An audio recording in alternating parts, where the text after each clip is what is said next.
Hi friends, ஆடு வளர்க்குறதுக்கு முன்னால் காட்டை உருவாக்கணும். காட்டை உருவாக்கணும்னா ஆடுகளுக்கு தேவையான தீவனங்களை முழுக்க முழுக்க நம்ம பண்ணையிலே உருவாக்கணும்.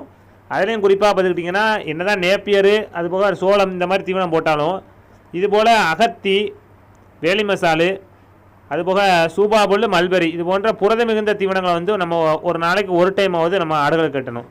நம்ம என்ன தான் நேப்பியரை போட்டு வயத்தை நெப்பினாலும் அதற்கு தேவையான சத்துக்கள் அதிகமாக பார்த்திங்கன்னா இது போல் அகத்தியாக இருக்கட்டும் அல்லது வேலி மசாலு, இது போல் சூபாபுல், மல்பெரி இது போன்ற தீவனங்கள் தான் அதிக அளவில் இருக்குது.